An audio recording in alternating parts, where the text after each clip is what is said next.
Hey, hey, hey, good morning, folks. It's Pastor Stephen back again with another No Frills daily devotional. And today's topic is the temptation of slavery.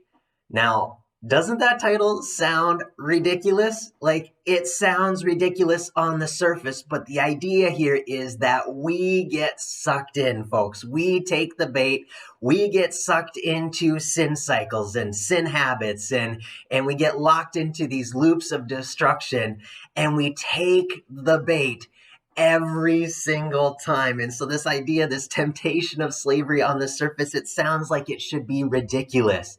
It does. It does. But here we are finding ourselves repeating the same habits and the same cycles that we know are ultimately going to lead to our destruction. And so I want to talk about that today, all right? Because the allure of sin is subtle, okay? The allure of sin is subtle. And if it wasn't,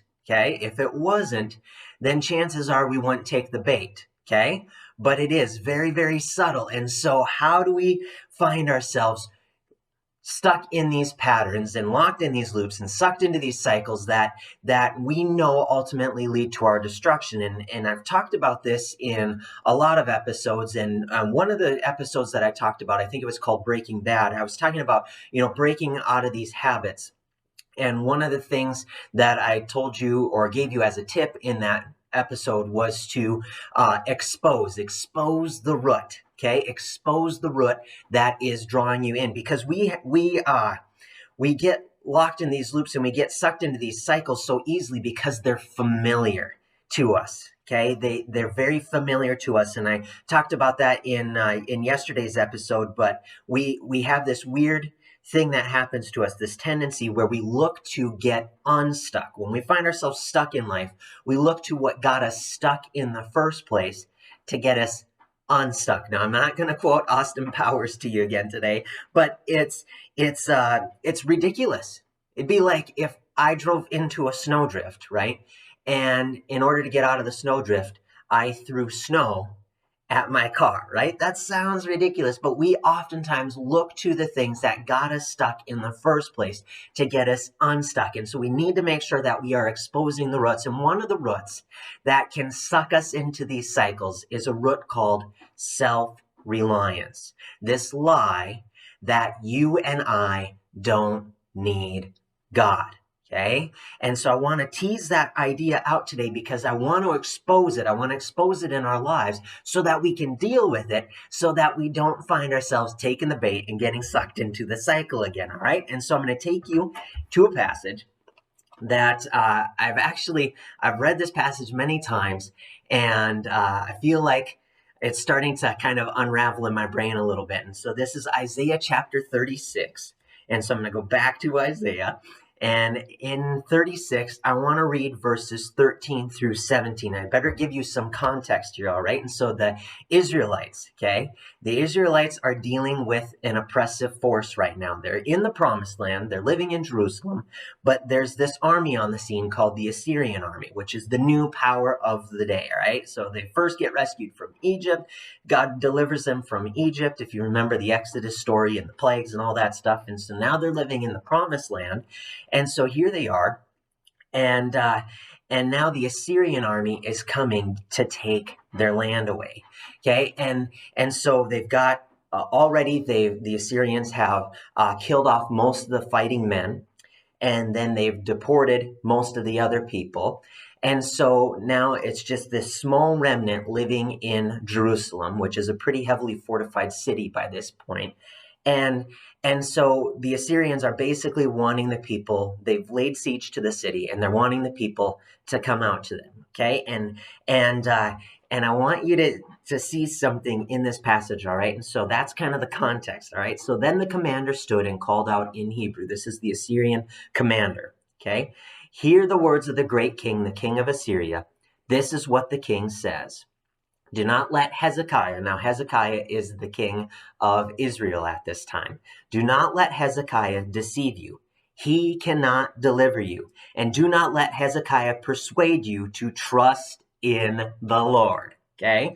When he says that the Lord will surely deliver us. This city will not be given into the hand of the king of Assyria. Now, Hezekiah is actually quoting Isaiah in that case. That's where he got the word from the Lord. Isaiah told Hezekiah, tell the people that God is gonna deliver you.